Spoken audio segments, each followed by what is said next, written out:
I only leaned closer to fix my lipstick. I swear that's all it was. A fleeting moment of vanity before the morning rush, the kind every woman allows herself before she steps into the noise of the world. The sky above the city was the color of steel and ash, the air thick with the scent of car exhaust and early rain. And I was already late for my shift at the diner when I caught sight of my reflection in the sleek, black-tinted window of a car parked just outside. I remember thinking how absurdly shiny it looked, how the surface gleamed like a mirror polished by secrets, and I tilted my head just slightly, checking the curve of my mouth, the line of my eyeliner, my hair that never seemed to obey me. That was when I felt it, that impossible, prickling awareness that I was being watched. At first, I told myself it was nothing, the paranoid flutter of a girl who'd had too little sleep and too much caffeine. But then I noticed the faint movement behind the glass. A flicker. The shadow of someone sitting inside, still as stone but somehow radiating intent, as if the air around him bent in obedience. I couldn't see much, not really. Just the vague impression of a man's outline, broad-shouldered and composed. The faint glint of a ring against his hand resting on the steering wheel.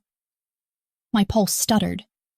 Not from fear exactly, but from something far more confusing. That strange, electric curiosity that makes you want to look longer when you know you shouldn't. For a moment, the city seemed to vanish around me. No honking cars, no shouting pedestrians, no flickering neon from the pawn shop sign across the street. Just that reflection of me framed by his unseen gaze. Two worlds separated by glass. Mine fragile and ordinary. His unreadable and dark. I told myself to move, to keep walking, but I couldn't. My eyes darted toward the window again, and this time I saw the smallest tilt of his head, almost imperceptible, as if he were studying me the same way I was studying him. It wasn't until a horn blared nearby that I tore my gaze away, heart pounding, cheeks flushed with a heat I couldn't name. I muttered something to myself, something about men and their stupid games, and hurried toward the diner's back entrance. But even as I tied on my apron and forced a smile for Mrs. Hanover at table 4, I couldn't shake the feeling that something in that moment, that tiny, unremarkable instant by the curb, had shifted something inside me. There's a difference between being looked at and being seen, and I didn't understand that difference until that morning. I'd been looked at before, by customers, by strangers, by men who saw nothing past my body or the way my uniform fit.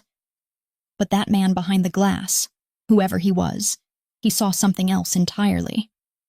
It was as if he recognized something buried beneath the surface, something I'd tried so hard to keep hidden, and that recognition terrified me. Hours passed, the diner filled with the usual chaos. Coffee orders shouted over the hum of the old jukebox, the hiss of the fryer, the clatter of plates. But my thoughts kept circling back to that car. Every time the bell above the door jingled, my head snapped up, half expecting to see him standing there, though I didn't even know what him looked like beyond the shape of his shadow. When my shift finally ended, I walked home through the drizzle, glancing over my shoulder more times than I could count, half mocking myself for it and half unable to stop. My apartment was small, a one-bedroom with peeling wallpaper and a view of the alley, the kind of place you live in when you're saving up for a future that never seems to come. I changed into an oversized sweater, made tea, and tried to lose myself in the comfort of routine. But that night, as I brushed my hair before bed, I saw my reflection again, this time in the cracked bathroom mirror. And I swear for a heartbeat I saw him behind me. Not physically there, of course, but his image flickered through my mind like a phantom memory. The dark car, the steady silhouette, the slow, deliberate way his gaze had pinned me. It replayed again and again, like a film I couldn't stop watching. Who was he? Why did he look at me that way? I told myself it didn't matter, that he was probably just some rich businessman waiting for someone, amused by the sight of a clumsy waitress using his car as a mirror. But deep down, a voice I couldn't silence whispered something different. He wasn't amused. He was deciding. It wasn't fear that kept me awake that night, but a strange, restless energy I couldn't name. I dreamt of glass and smoke, of reflections that didn't belong to me, of hands that reached from behind dark windows and touched my wrist with a kind of ownership that both frightened and thrilled me. When I woke, the sheets were twisted around my legs, and the morning light had a way of making everything feel like a secret I wasn't meant to tell. Days passed, and I almost managed to convince myself it had been nothing, just another weird city moment. Until the car came back. It was parked in the same spot, right outside the diner, sleek and black and gleaming even under the clouded sky. This time I didn't dare look directly, but I could feel him inside, that same heavy presence pressing against the glass. My hands trembled as I carried the coffee pot to a booth, pretending not to notice, pretending not to care, but every instinct screamed that the man behind that window hadn't just stumbled into my world. He'd chosen it. That realization should have terrified me. Maybe it did. But what unsettled me most was that a part of me didn't want him to leave. There was something intoxicating about being noticed by someone who carried that kind of power. Like standing too close to a flame just to see how much heat your skin can take before it burns. By closing time, the car was gone again, leaving nothing but the faint impression of its tires in the wet pavement. But I knew, with a certainty that settled low and deep inside me, that this wasn't the end. You can't look into the eyes of a man like that, even for a second, without something in you being claimed. When I locked up the diner that night, the city felt different. The air was heavier, charged, as though something unseen had shifted in my orbit. I didn't know his name, didn't know where he came from, didn't know what he wanted. But I knew this. Whatever he'd seen in that reflection had set something in motion. And the next time our paths crossed, I wouldn't be the one staring through the glass. It started with the sound of tires against wet pavement. Low, steady, deliberate. The kind of sound that doesn't just pass by, but lingers, as though the world itself pauses to make room for it. I was closing up the diner that night. The neon open sign flickering like a heartbeat fighting to stay alive, when I saw the car again through the rain-streaked glass. The same black luxury vehicle, the same tinted windows that seemed to swallow light whole, and for a long moment I stood frozen behind the counter, rag in hand, the distant echo of that first morning replaying in my mind like an unfinished melody. There was something obscene about how beautiful the car looked under the streetlight, sleek, predatory, indifferent to the world around it. And as it idled by the curb, I felt the familiar weight of being watched, that invisible thread tugging at the back of my neck like a reminder of a promise I hadn't meant to make. I told myself not to look, not to give whoever was inside the satisfaction. But curiosity has a cruel way of eroding resolve. And when I finally turned my head, I caught a faint glimpse of movement. The soft glow of a cigarette ember. The outline of a man sitting too still to be ordinary. For a moment, I thought about walking out there, about demanding to know why he kept appearing outside the place I worked, about asking what the hell he wanted from me. But the air around that car felt dangerous, charged with something that didn't belong to the normal world. So I did the only thing I could think of. I turned off the lights, locked the door, and pretended I wasn't trembling. When I stepped outside, the street was almost empty. The rain had stopped, leaving puddles that mirrored the city lights like fragments of shattered glass, and my reflection followed me in them, warped and uncertain. I walked quickly, keeping my eyes ahead, but I could feel it, the hum of the engine behind me, the slow, deliberate way it rolled forward as I did, as if it was tracing my path. I tried not to run, but by the time I reached the corner, my pulse was a drumbeat in my ears. Then just as suddenly as it had appeared, the car stopped. The window lowered halfway, and a hand, gloved, elegant, the kind of hand that belonged to a man who never lifted anything heavier than a gun or a glass of whiskey, slipped something out and dropped it to the ground before the car pulled away.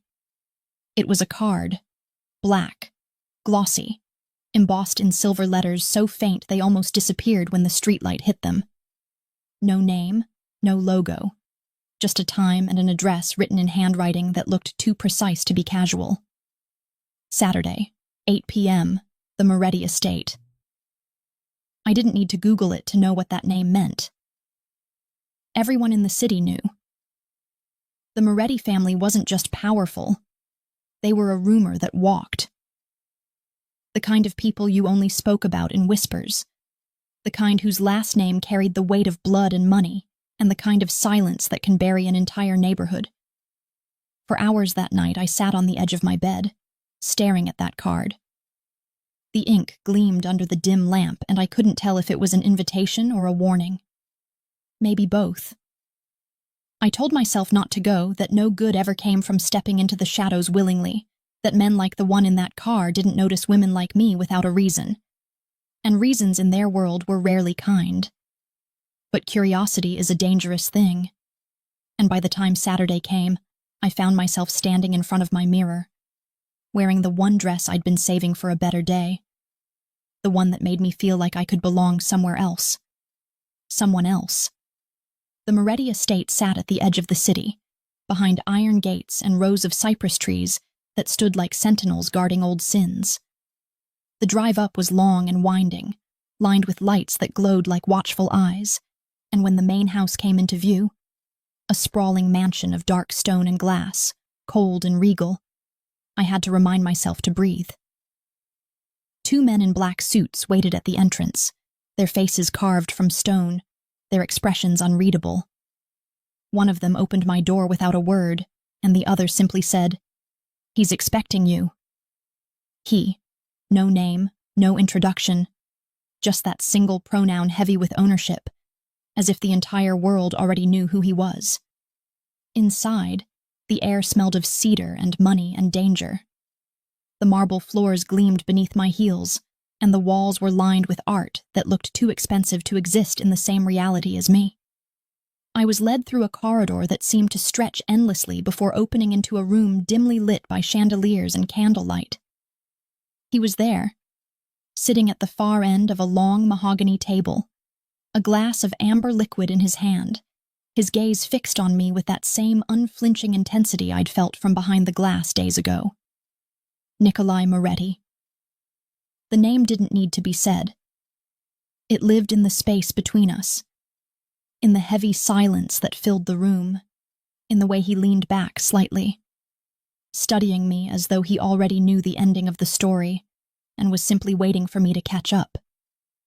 He was beautiful in the way storms are beautiful, mesmerizing from a distance, fatal up close. His eyes were sharp and cold, the color of a winter sea. And when he spoke, his voice was smooth but carried an undertone of authority that made obedience feel like instinct. "You looked into my window," he said, swirling the drink in his glass, as if the act of speaking to me required no effort. "And now, here you are." I opened my mouth to speak, to explain, to deny, but the words tangled somewhere between fear and fascination. "I didn't mean to—" "Of course you didn't," he interrupted, his lips curving into a small, knowing smile that didn't reach his eyes.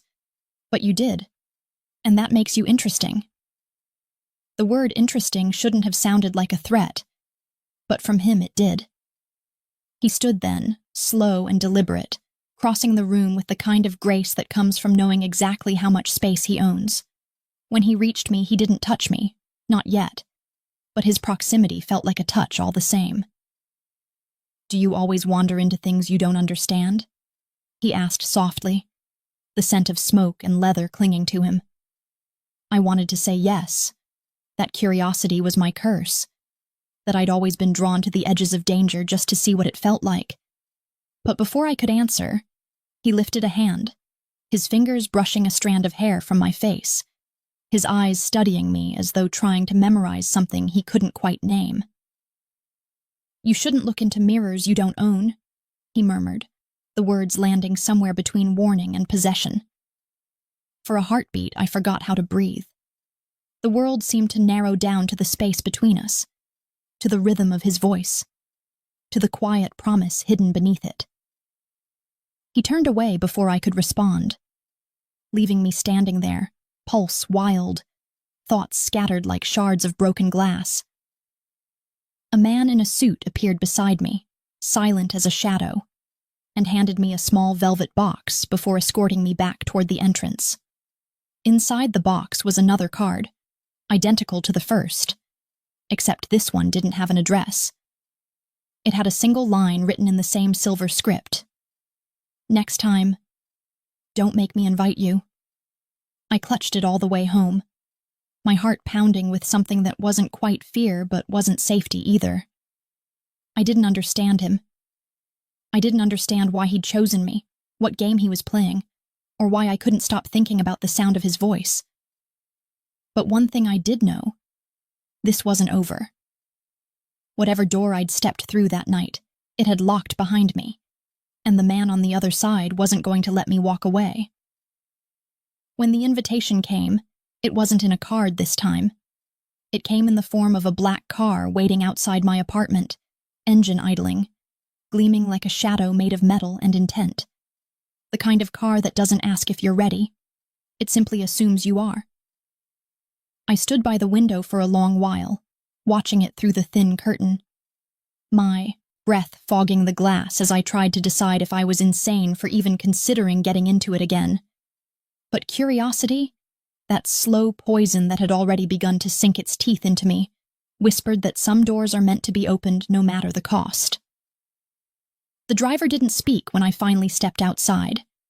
He was tall, silent, his suit tailored with precision that spoke of wealth and discipline, his expression unreadable beneath the brim of his cap.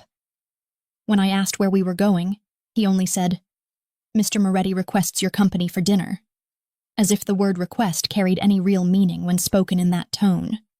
Soft, respectful, but edged with the kind of authority that doesn't tolerate refusal. I told myself I could leave whenever I wanted, that I'd go, have dinner, listen to whatever he had to say, and then walk away. But deep down, I already knew that walking away from a man like Nikolai Moretti was a myth. People didn't walk away from him. They were dismissed, released, or buried.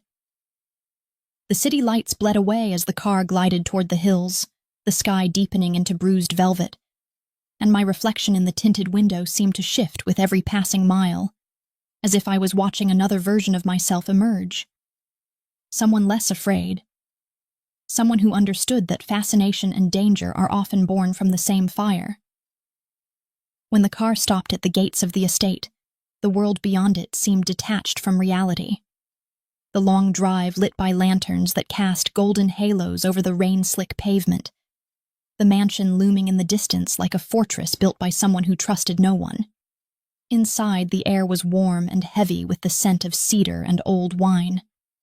The same guards were there, the same silent choreography of glances and nods that told me every inch of this place was a stage, and I was the evening's performance. I was led into a grand dining hall where a single table stretched beneath a chandelier that looked like it could crush a lesser secret with one fall. At the far end, he waited. The devil in a suit. Calm, composed, his posture a portrait of control. Nikolai Moretti didn't rise when I entered. He simply looked at me, that same unnerving, deliberate gaze that felt like it was stripping away layers of my soul one by one. "You came?" he said finally, his voice low, steady, not quite a question, more an observation, as if he'd known I would, as if he'd counted on it. "I wasn't sure I had a choice," I replied, my tone sharper than I meant it to be. But his lips curved slightly, the faintest ghost of a smile that didn't touch the ice in his eyes. "There's always a choice," he said, gesturing to the seat across from him. "Some just come with consequences." I sat, though every instinct screamed at me not to. The table between us was set for two. Crystal glasses that caught the light like liquid fire, silver cutlery arranged with surgical precision, plates that looked too fine to ever hold something as simple as food. He poured wine, his movements unhurried, graceful in a way that felt rehearsed, like everything he did was part of a ritual designed to remind the world that control was his true language. We spoke little at first. The silence between us wasn't awkward. It was deliberate, a kind of tension that filled the room like static before a storm. When he finally did speak, it wasn't about the weather or the city or even the oddness of our meeting. He spoke about me. "You work at the diner on 14th, he said, his voice smooth but threaded with something that made my stomach twist. "You live alone, no family nearby. You take the late shifts, even when you don't have to. Why?" I stared at him, the wine glass trembling slightly in my hand. "You had me followed," I said, though it came out softer than I'd intended, more awe than accusation. He leaned back in his chair, eyes fixed on mine. "I wanted to understand what kind of woman stops to admire her reflection in a stranger's car. Most people hurry past. You didn't." "I didn't know anyone was watching. That's what made it interesting." There was that word again. Interesting. But the way he said it made it sound like something dangerous, something alive. He didn't look at me like a man studying a woman. He looked at me like a hunter studying movement, like someone fascinated by unpredictability. "You seem to know a lot about me," I said quietly, forcing a small laugh that didn't reach my eyes. "Should I be flattered or terrified?" His lips tilted in a half smile, the kind that belonged to a man who could be either lover or executioner depending on the night. "Both," he said simply, and I felt that word slide down my spine like cold water. Dinner arrived, dishes I couldn't name, flavors that melted like secrets on my tongue, but I barely tasted any of it. The conversation wove between silence and confession, each word heavy, each pause deliberate. He asked about my childhood, my dreams, the things I feared most. And when I hesitated, he leaned in just slightly, his voice dropping to that quiet, magnetic tone that made truth feel like surrender. "You think I'm dangerous?" he said, and it wasn't a question. "I know you are." "Then why are you still here?" I looked at him then, really looked, the scar barely visible along his jaw, the faint shadows beneath his eyes that spoke of sleepless nights and sins too old to name. And for a moment, I forgot to be afraid. "Because I want to understand," I said. "Understand what?" "You." The silence that followed was heavier than anything that had come before.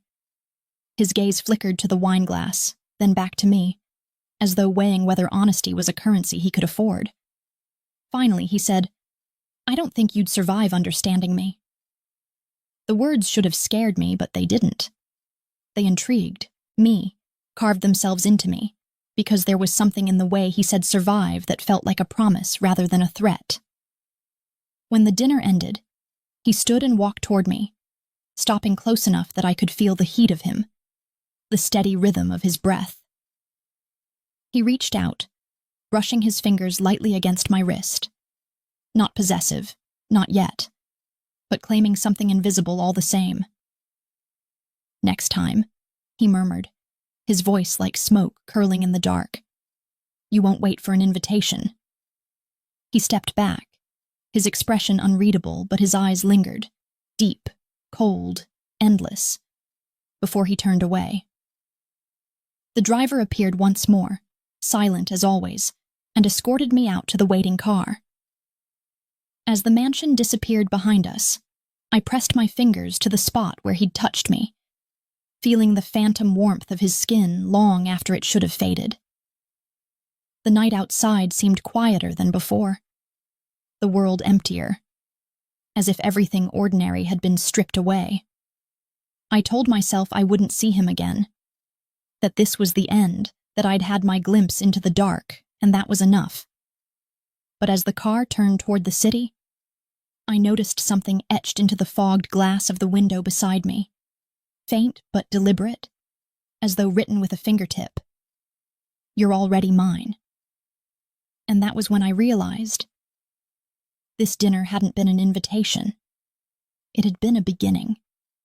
It started with the feeling that someone was always watching me, not in the obvious, cinematic sense of eyes from across the street or footsteps in an alley, but in the quiet, unshakable awareness that the world had shifted on its axis, and I was no longer moving through it unseen.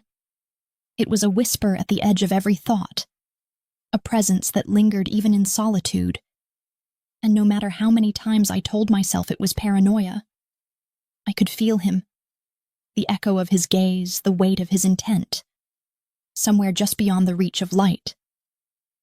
The diner felt different after that night, though nothing tangible had changed.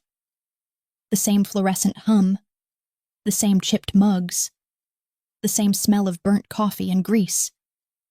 Yet the air seemed heavier somehow, dense with something unseen but undeniably there. When the door opened and the bell jingled its usual tired note, I found myself turning too quickly, expecting him, hoping not to see him but terrified that I might. Each time it wasn't him, I felt both relief and disappointment, as if my mind had split itself into two warring halves that wanted opposite things.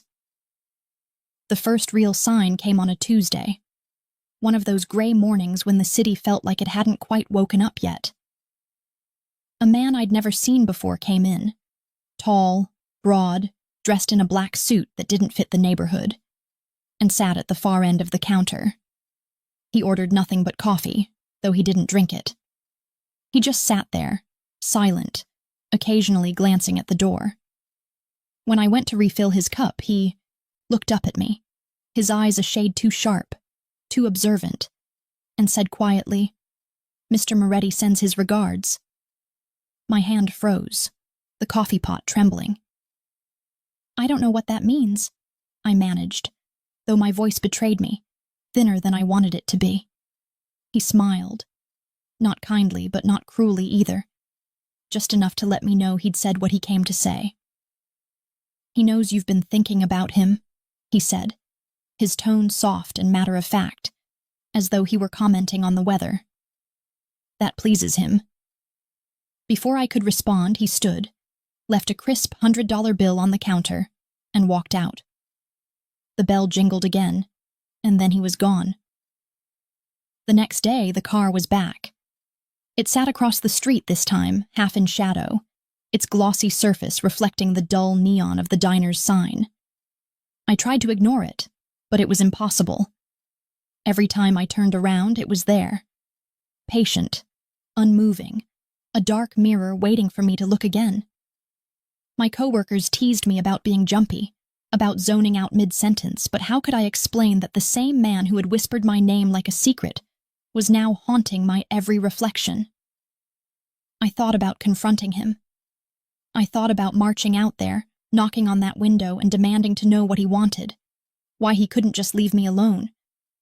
But the truth, the one I didn't dare admit, even to myself, was that part of me didn't want him to stop. There was something intoxicating in the danger, something addictive in knowing I mattered enough to be watched by a man who could end lives with a word.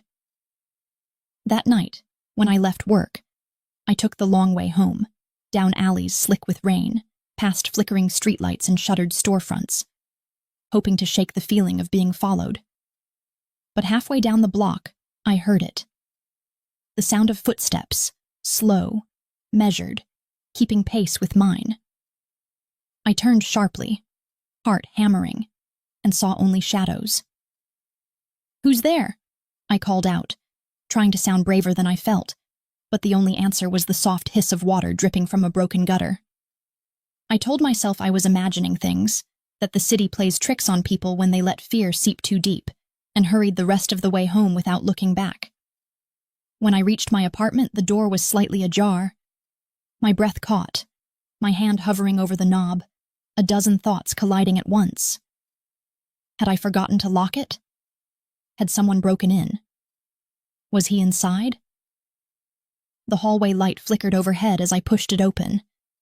The faint scent of his cologne, smoke, cedar, danger, clinging to the air. I called out his name, half whisper, half prayer, but there was no response. Inside, everything looked untouched, yet I knew it wasn't. The smallest details gave it away. The chair that had been moved slightly from its usual spot. The glass on the counter now turned upside down. The window that had been cracked open, though I never opened it. And on the table, placed neatly where I couldn't miss it, was another box. Velvet, black, identical to the one from before. My hands shook as I opened it, expecting another invitation, another cryptic command. But instead, nestled inside the silk lining, was a single silver key. Attached to it was a note, handwritten in that same elegant script. For when you're ready to stop pretending you don't want to know the truth. No address this time, no instructions, just the key. Small, simple, heavy with meaning. That night I didn't sleep. I sat by the window with the key in my hand, tracing its ridges with my thumb, wondering what lock it belonged to, what truth he thought I was avoiding. The city stretched below me, vast and endless, and yet somehow it felt as though the world had narrowed to this. One man, one mystery, one promise that felt like both a threat and a temptation. The next morning, when I arrived at the diner, the same man from before was sitting in the corner booth. He didn't look up as I approached, just slid a folded napkin toward me. Inside, written in the same silver ink, was a single line.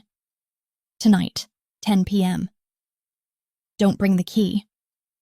I already have another one. I didn't ask what it meant. I didn't ask how he knew where I'd be, or how he kept finding ways to reach me without ever truly appearing. I just nodded. Because deep down I understood. This wasn't about permission anymore. This was about inevitability. All day I went through the motions, pouring coffee, taking orders, pretending to laugh when someone told a joke. But my mind was elsewhere, caught in the gravitational pull of something I couldn't escape.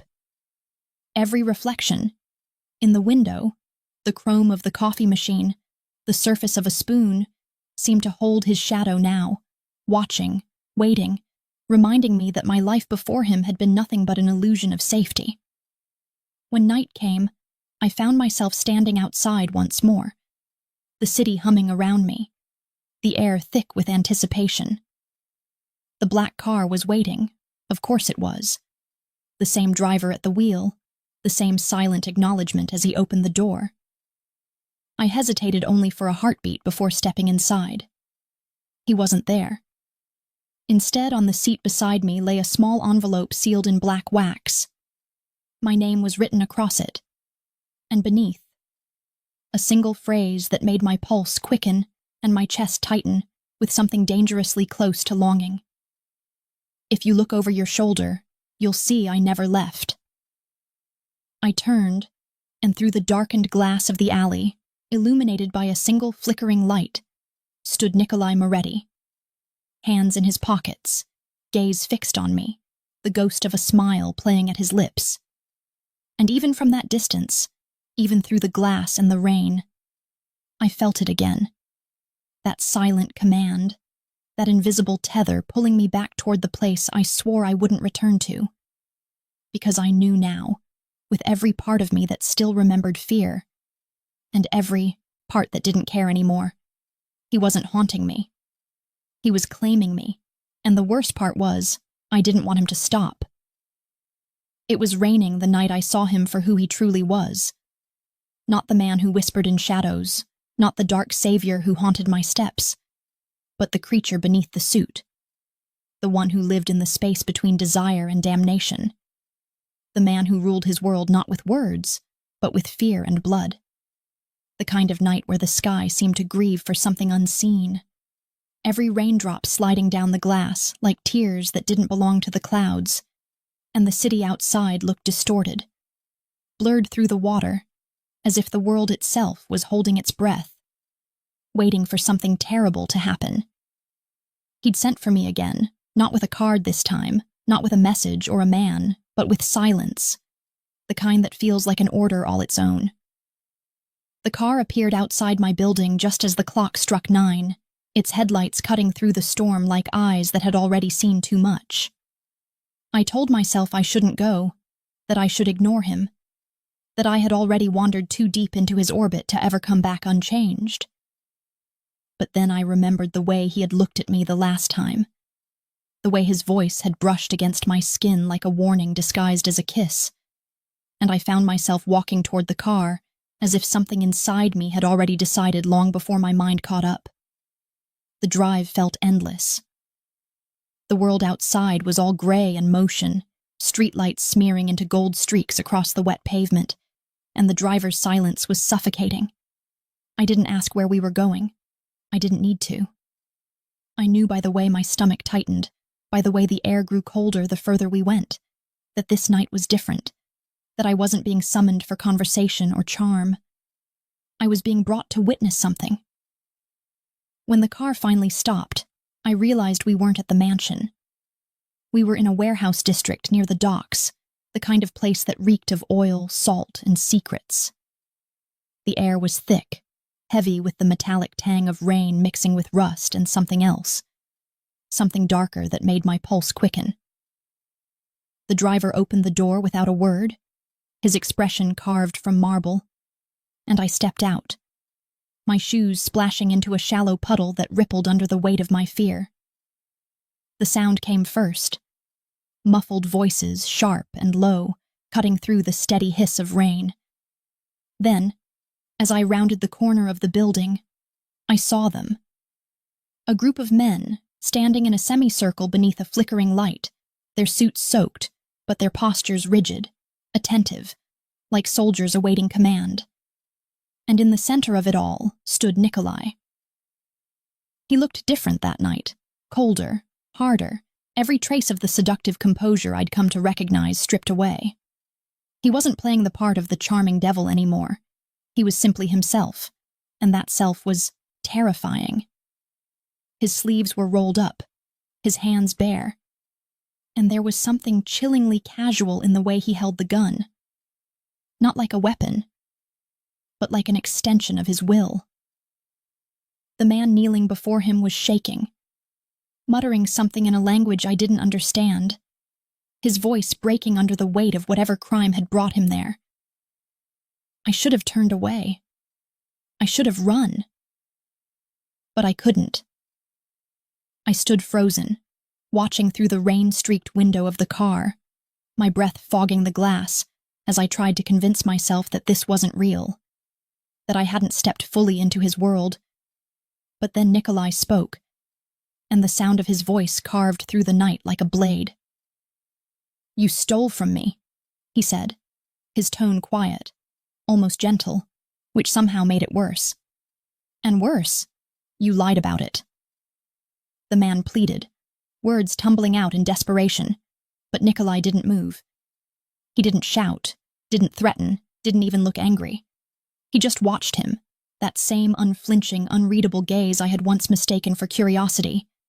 And then, with the smallest movement, he raised the gun. I pressed my hand against the glass, whispering his name. But he didn't hear me, or maybe he did and chose not to. The sound of the gunshot was both deafening and final, a brutal punctuation that tore through the air and left silence in its wake.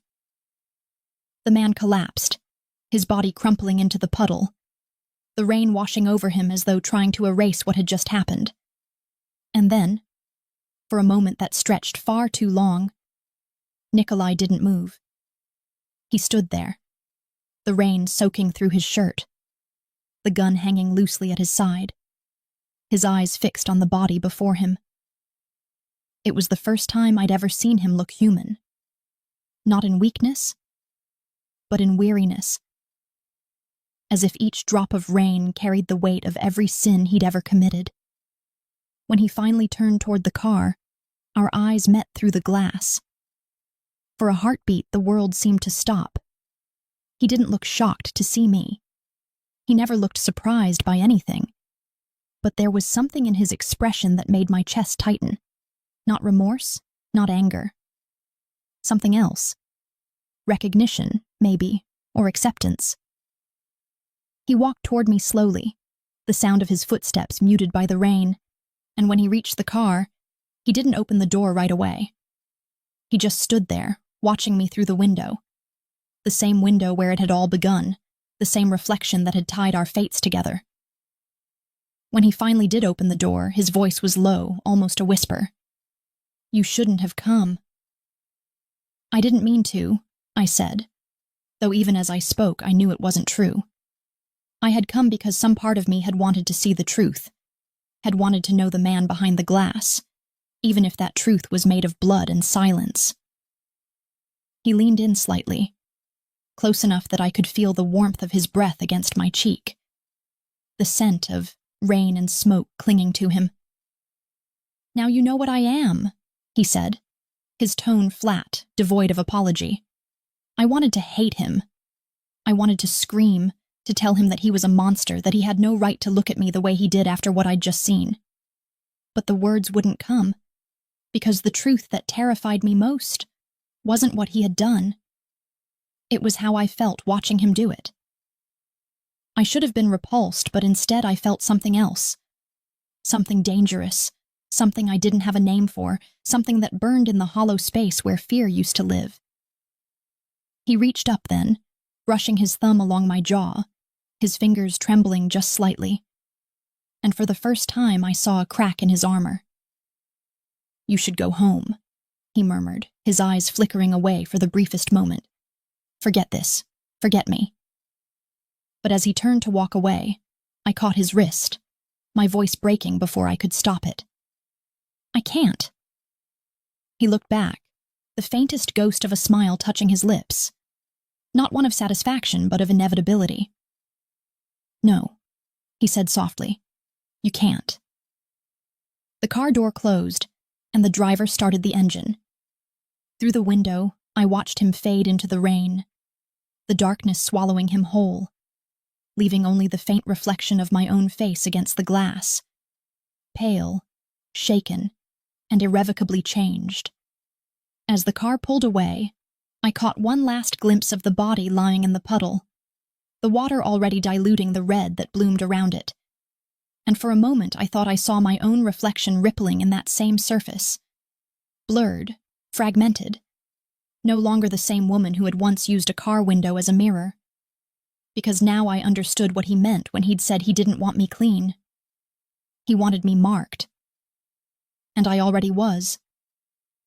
I didn't sleep after that night. How could I?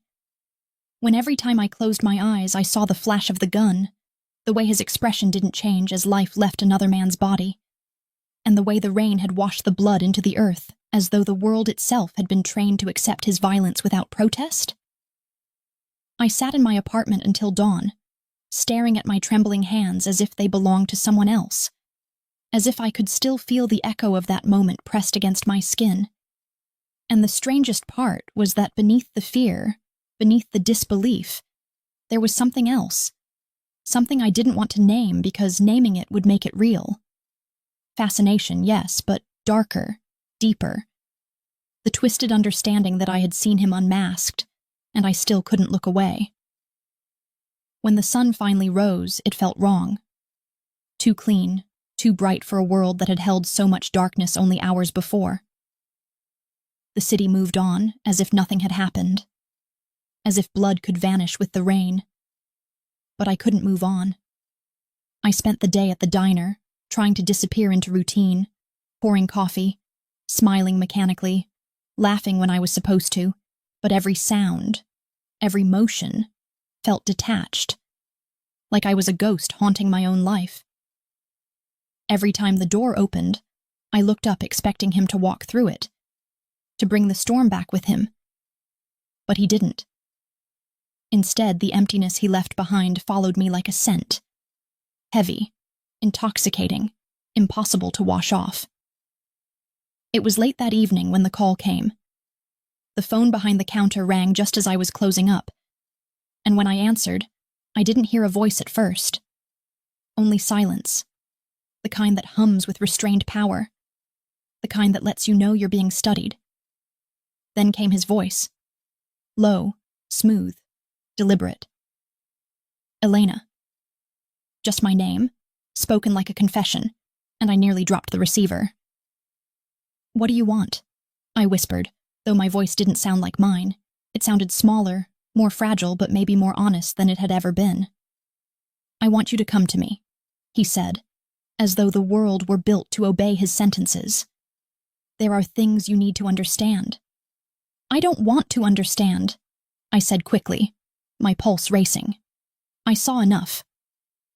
There was a pause. Not long, but long enough for me to hear him exhale softly, as if my resistance amused him. "No," he said finally. "You saw what I wanted you to see. Now you'll see the rest." Before I could respond, the line went dead. I told myself I wouldn't go. I told myself I was done letting him pull me into his darkness, done chasing whatever sick fascination had rooted itself in my chest. But later that night, when I found another black car waiting outside my building, the same kind of car that had always meant him, I didn't hesitate. I got in. Because by then, I already knew. I wasn't chasing him anymore. He had me. The car didn't take me to the mansion or the docks this time. It took me to a high-rise downtown, the kind of building that looked sterile from the outside but hid entire empires within. The elevator ride was silent, the kind of silence that builds pressure until you can feel your heartbeat in your throat. And when the doors opened, I stepped into a world of glass and shadow. His office was vast, overlooking the city lights, like a throne room made of reflection. He stood by the window, back turned, one hand in his pocket, the other holding a glass of whiskey that caught the light like liquid fire. "You came," he said without turning around. "You called," I replied, though the words felt hollow. He finally faced me then, and for a moment I almost forgot how to breathe. In the soft light, he looked both unreal and painfully human, like something sculpted from contradictions. Power and loneliness, cruelty and grace. He gestured toward the chair across from his desk. "Sit." I didn't. "Why am I here?"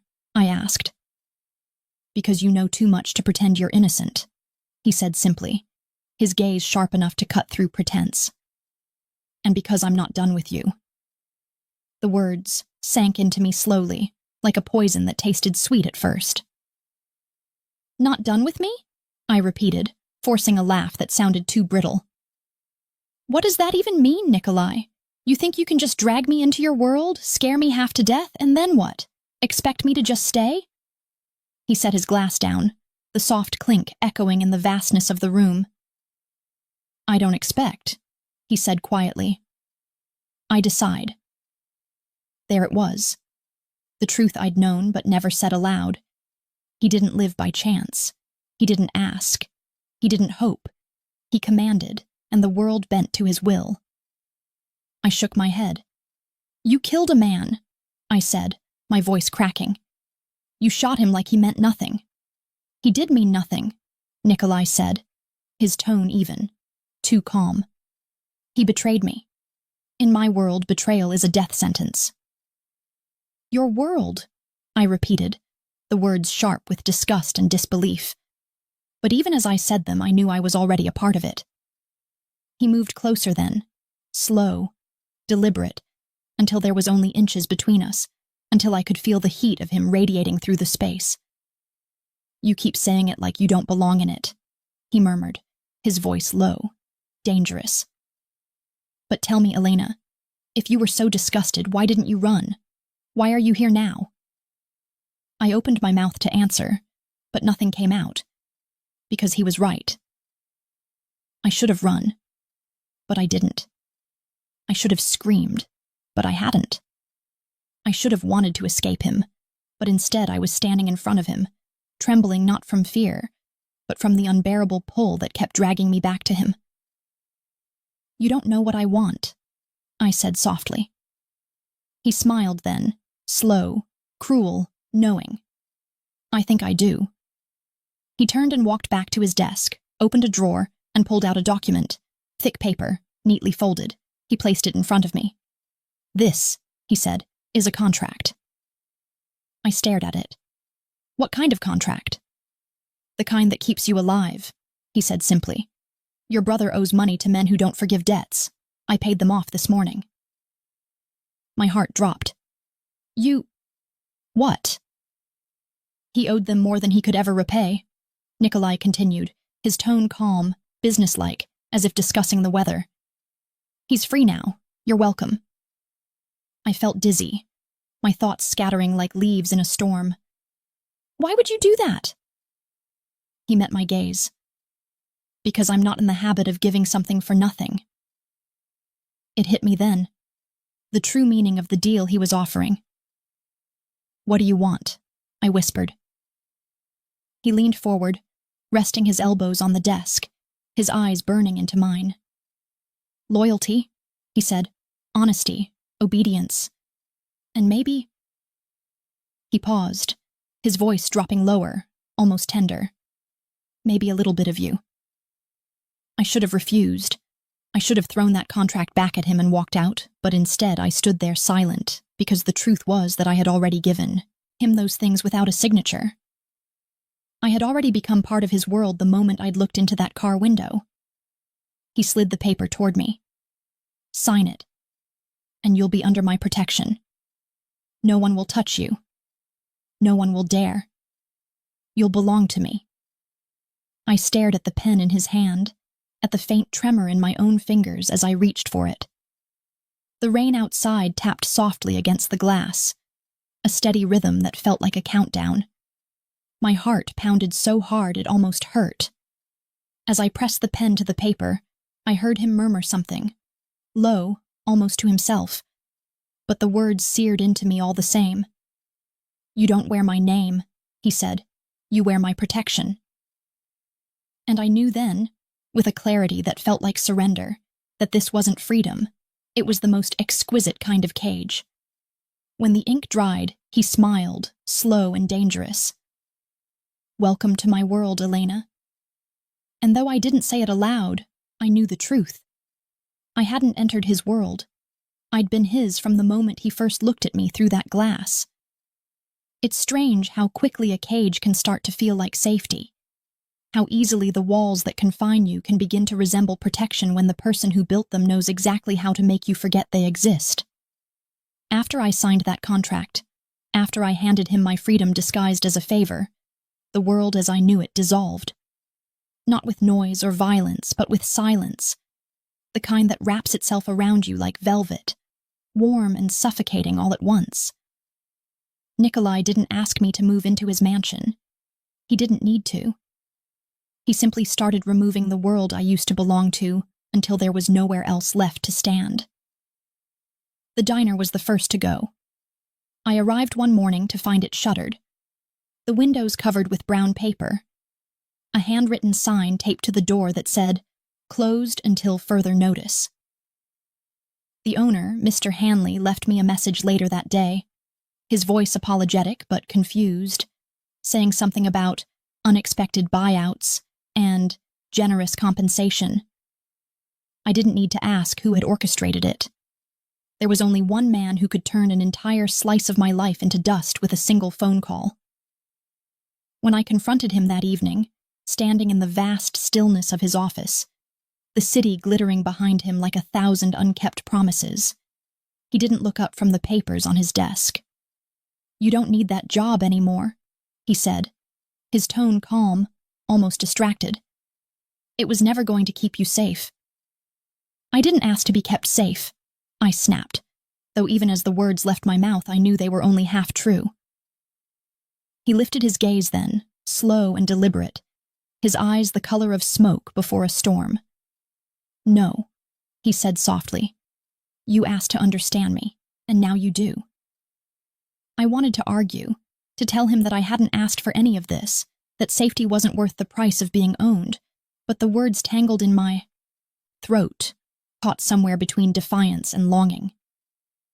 Because the truth was, I had begun to crave the way his presence filled every space I entered, the way he could silence a room just by walking into it, the way his voice could make obedience sound like desire. The second thing to vanish was my apartment. When I returned home one night, there was nothing left inside. Not my clothes, not my photographs, not even the chipped mug I'd bought from a thrift store years ago. Every trace of my old life had been stripped away, replaced with a simple note lying on the floor near the door. You live where you are protected. N. The next morning, his driver appeared outside, waiting with the same silent patience that had become a language of its own. The mansion was no longer a place I visited. It became the world I inhabited. Every inch of it bore his presence. The dark, polished floors that reflected the low glow of candlelight, the scent of cedar and smoke that clung to the walls, the quiet rhythm of footsteps belonging to men who never spoke unless spoken to. He gave me a room overlooking the gardens, larger than my entire apartment had been, with windows that opened to the sound of wind moving through the cypress trees. It should have felt luxurious, but it didn't. It felt like being buried alive in beauty.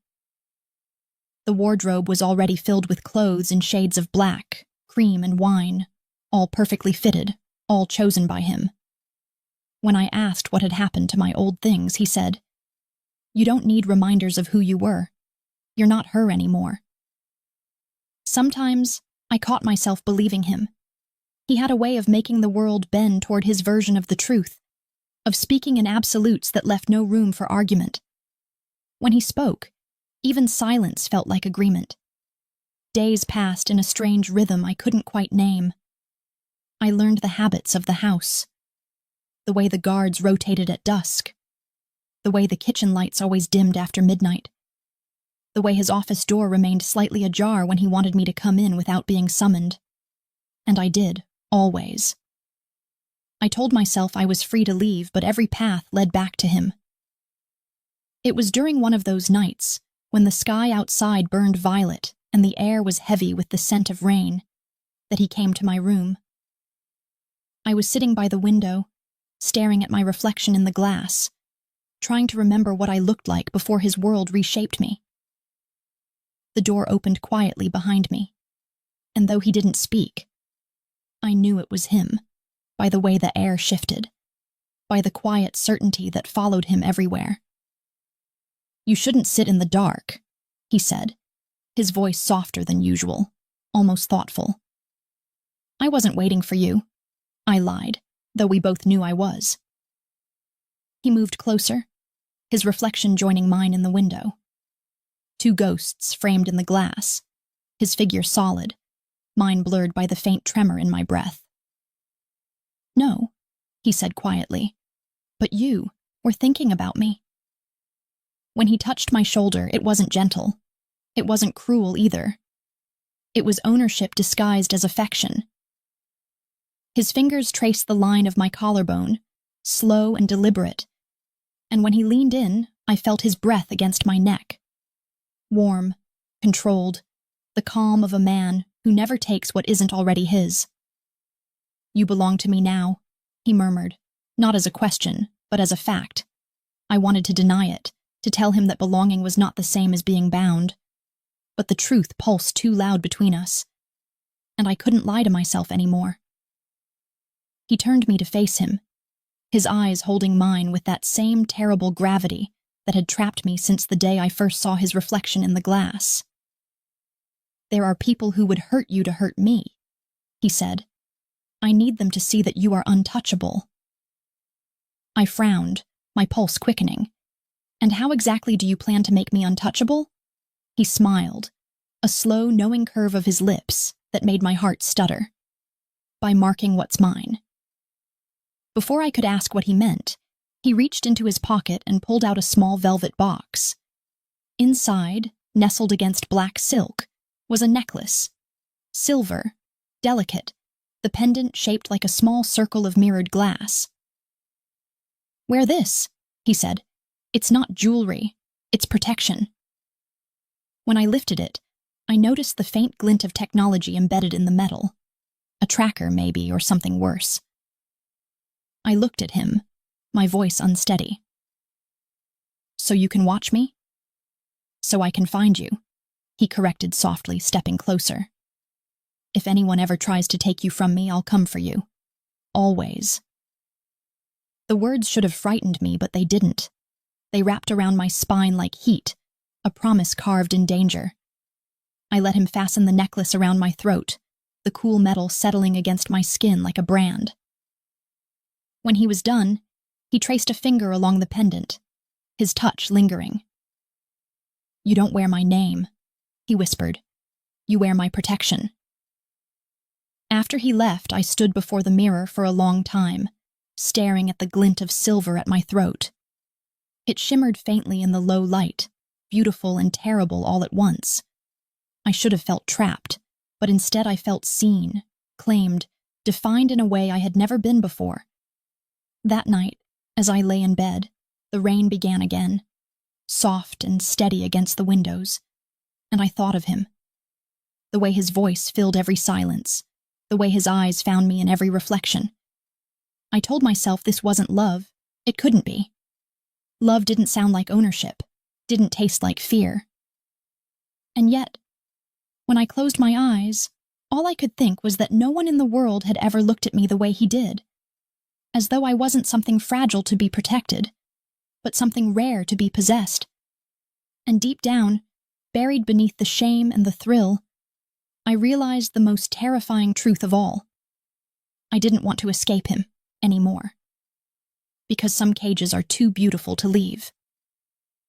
There are moments when silence speaks louder than words, when the air itself seems to hum with things unspoken, and I began to notice that the longer I lived inside Nikolai Moretti's world, the louder that silence became, as though the walls of his mansion were filled not with echoes of the present, but with ghosts that refused to stay buried. He had given me everything: protection, luxury, power that I neither earned nor wanted. Yet beneath all of it, beneath the glittering surface of control and wealth, there was something fragile, something hollow, as if the entire empire he ruled was built upon a single, unhealed wound. It started with the portrait. I found it one evening when I was wandering through the upper corridor of the mansion, a wing I'd never been in before, where the lights burned lower, and the air smelled faintly of dust and old roses. The corridor was lined with paintings, landscapes, portraits, scenes of forgotten grandeur, but it was one at the far end that stopped me. It wasn't large or ornate like the others. It hung in a quiet corner, half shadowed by the flickering light of a single chandelier, and yet it drew me in with an almost magnetic pull. When I stepped closer, I understood why. The woman in the painting could have been me. Not exactly. Her hair was slightly darker, her mouth a little softer, but the resemblance was unmistakable. The tilt of her head, the sharpness in her eyes, even the faint dimple near her cheekbone. It was like looking at a reflection from another time. She wore a pale dress that looked fragile against the dark background, her hands resting gracefully in her lap. And yet there was something restless in the way she'd been painted, something alive beneath the stillness, as though even trapped in oil and canvas, she refused to be entirely contained. I don't know how long I stood there staring, my heart hammering against my ribs, before I heard his voice behind me. She was beautiful, wasn't she? I turned, startled, and found Nikolai leaning against the doorway, his expression unreadable, though his eyes, always so composed, so careful, looked different tonight. Softer, maybe. Sadder. "Who is she?" I asked, my voice low, because the air between us felt too heavy for anything louder. He stepped closer, his gaze never leaving the portrait. "Her name was Isabella," he said, the syllables rolling off his tongue like a prayer he'd forgotten how to say. "She was supposed to be my wife." The words settled in my chest like ice. I didn't move, I didn't speak. I just watched him, the man who had built an empire out of dominance and fear, look at a ghost as if she still held power over him. "What happened to her?" I asked finally. He hesitated, just for a breath, but it was enough to tell me that the story wasn't one he shared often. "She died," he said, his tone flat, but underneath it, there was a thread of something raw, a fracture barely hidden. "How?" His jaw tightened. "Wrong place, wrong time." I wanted to believe him, but the way his voice broke, the way his eyes flickered toward the window as though afraid to meet mine, told me that wasn't the whole truth. I turned back to the painting, my pulse quickening as I traced the familiar curve of the woman's face with my eyes. "She looks like me," I whispered, not as accusation but as realization. Nikolai's silence stretched for too long, and when he finally spoke, his voice was quieter than I'd ever heard it. "Yes," he said, "she does." For the first time since I'd met him, I felt something close to fear. Not the sharp, immediate kind that makes you flinch, but the slow, creeping kind that starts in your stomach and spreads until it fills your lungs. I didn't know what I was to him anymore. A woman, a possession, a shadow of someone he couldn't let go of, and the thought made my skin prickle with unease. "Is that why I'm here?" I asked, forcing myself to look at him. "Because I look like her?" He exhaled, running a hand through his hair, and for a moment the mask slipped, the perfect composure, the quiet authority, and what I saw beneath it was exhaustion, maybe even guilt. "When I first saw you," he said, his gaze drifting toward the painting again, "I thought I was seeing a ghost. You looked through that car window, and for a second I believed the universe was mocking me, giving me back what it had taken, only to remind me I could never have it again." He stepped closer then, and his voice softened, almost breaking. "But you're not her. You never were. You're something else entirely." I wanted to believe him. God, I wanted to. But the look in his eyes, that haunted flicker of memory, told me the truth he couldn't say aloud. Maybe I had become something else, but to him, I would always be a reflection of what he'd lost. I turned away, unable to bear the weight of his gaze. "You don't love me," I said quietly. "You love the ghost of someone who's gone."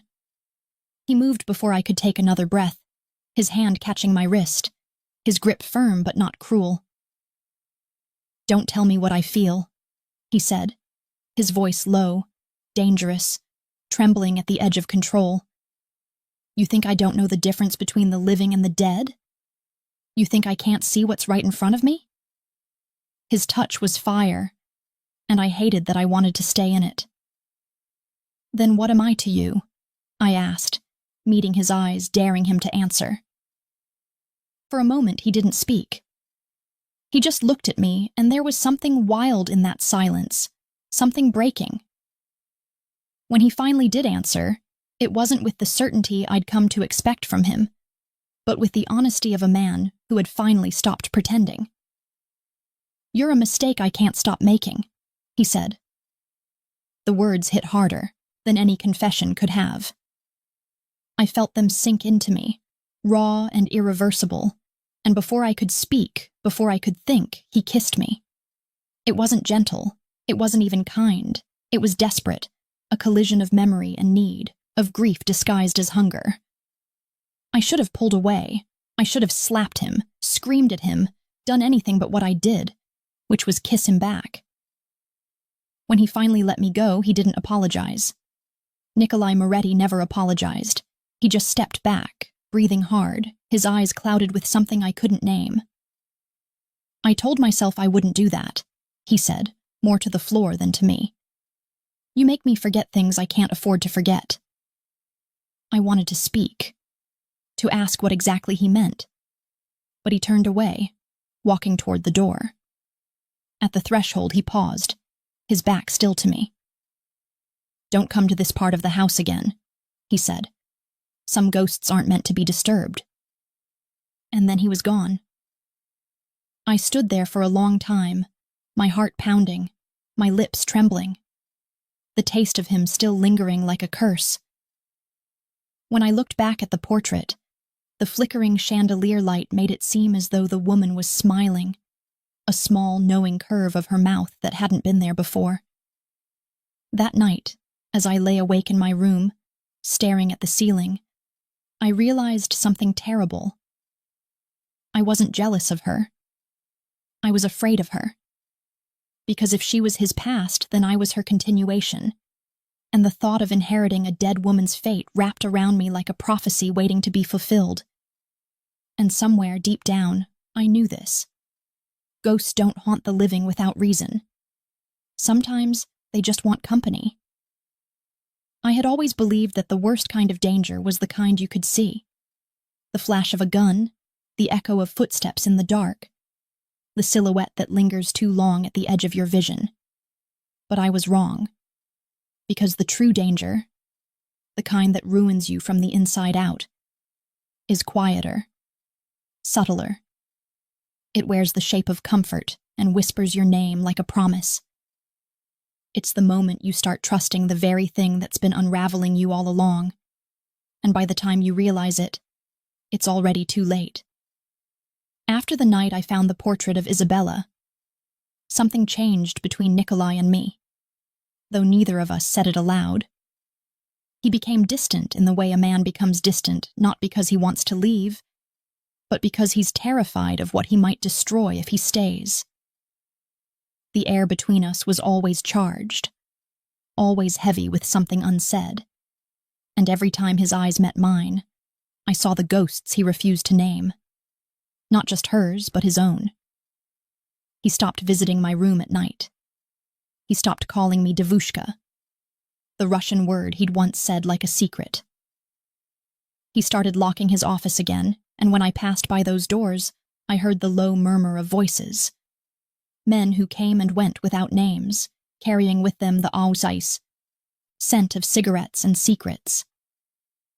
I told myself not to care, that I didn't belong in his world, that what he did in it was none of my concern.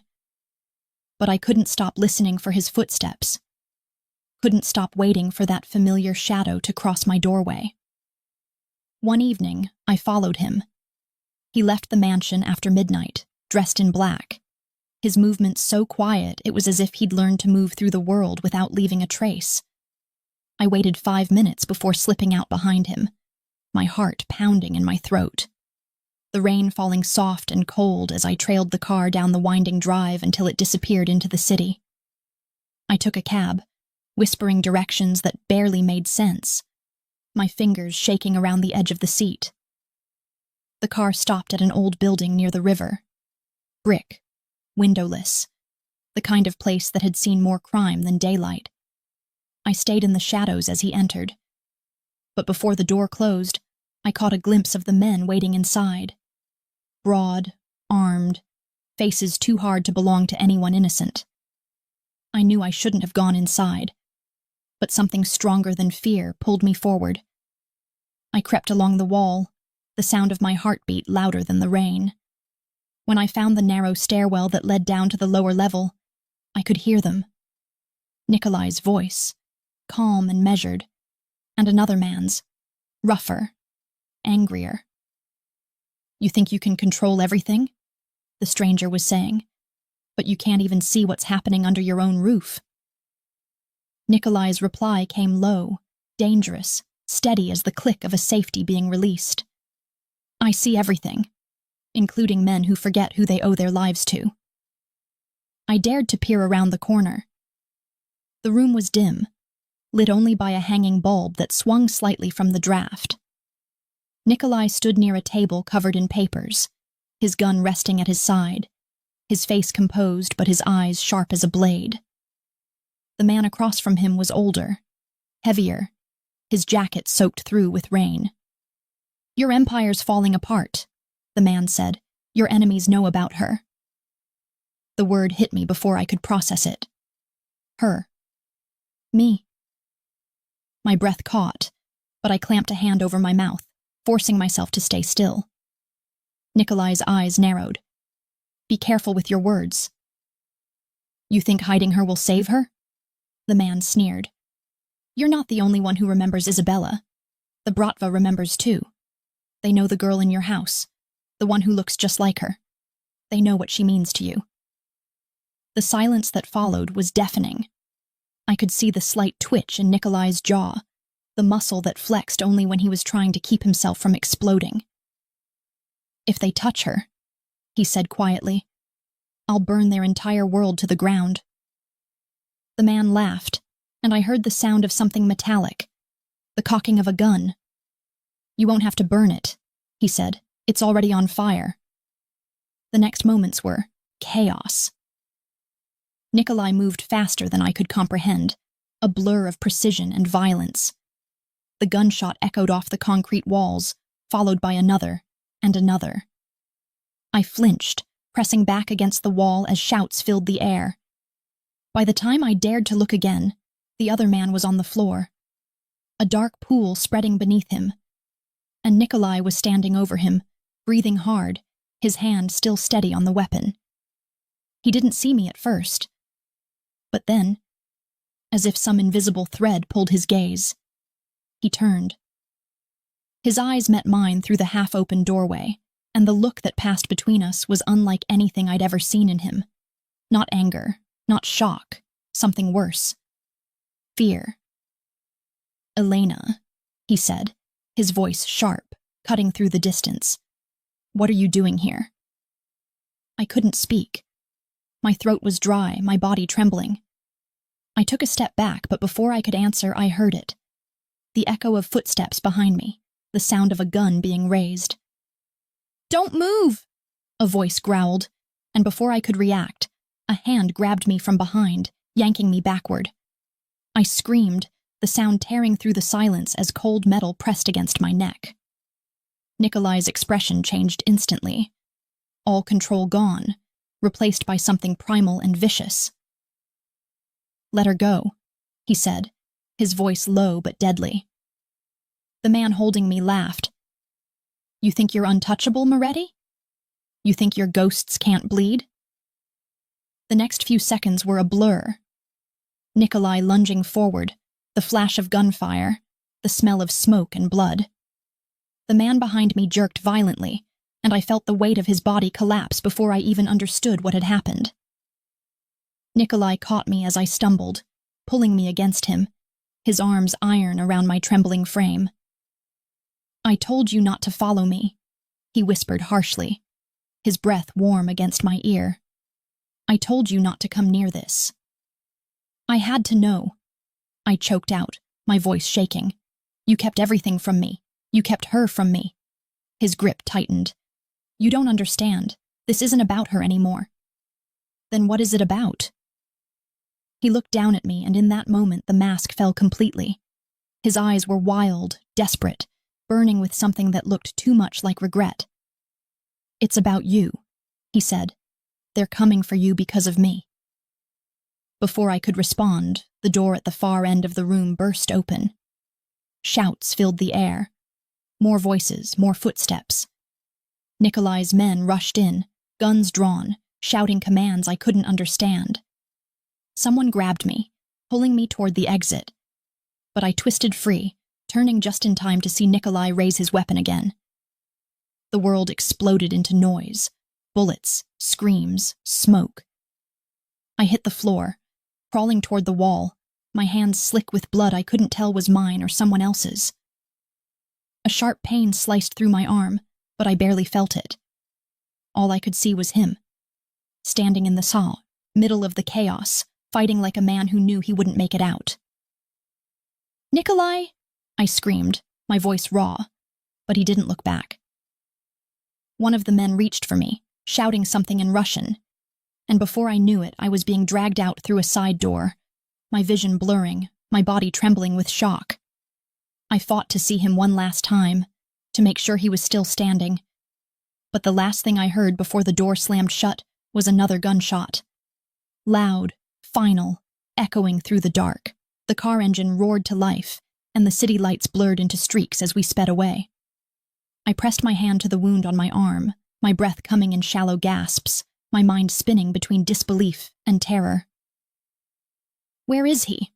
I whispered to the driver, my voice barely audible. "Where's Nikolai?"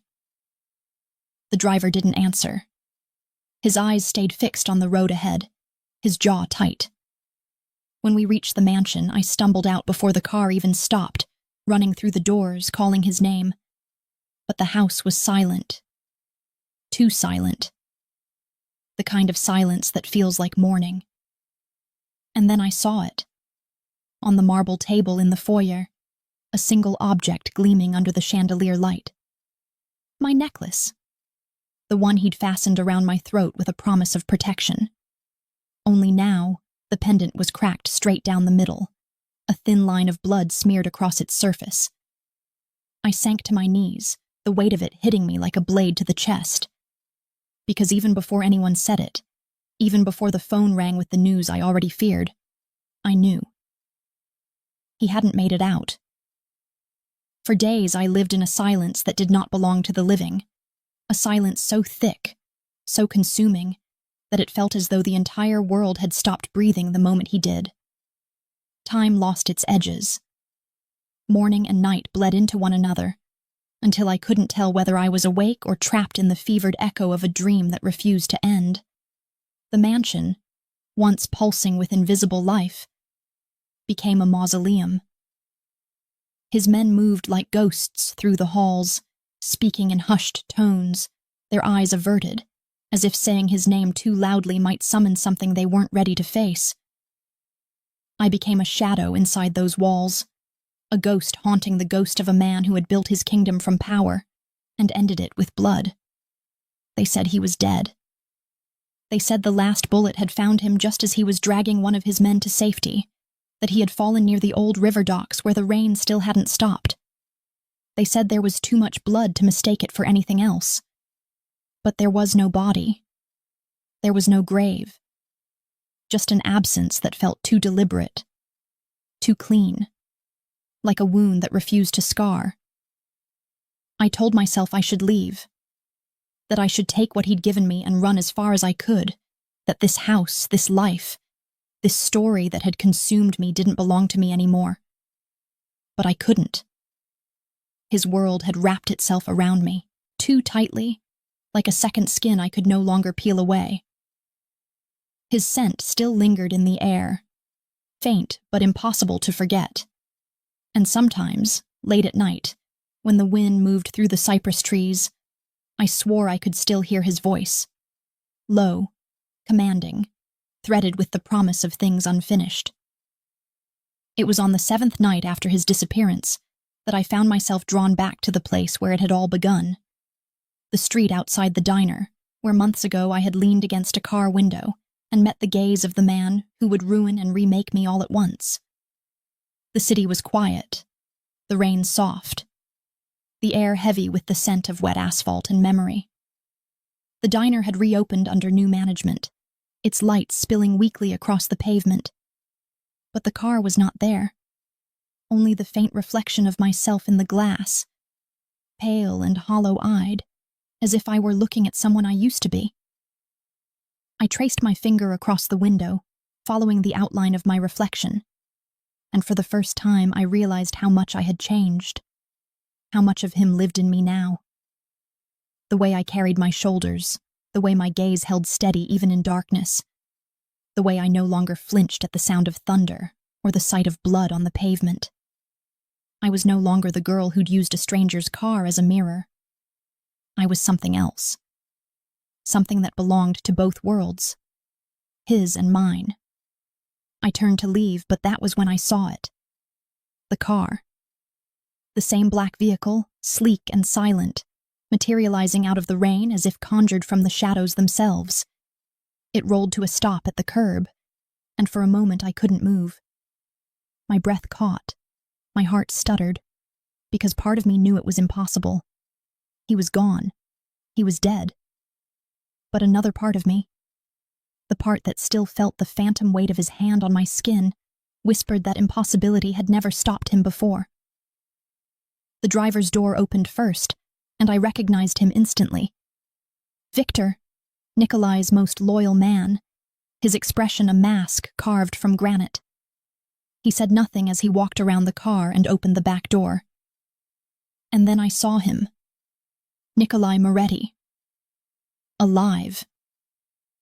He looked different, and yet exactly the same sharpness in his eyes, the same quiet authority in the way he moved, but his face bore new lines. His arm was bandaged, and there was a tiredness to him. a heaviness, like a man who had fought the devil and wasn't entirely sure who had won. For a long moment, neither of us spoke.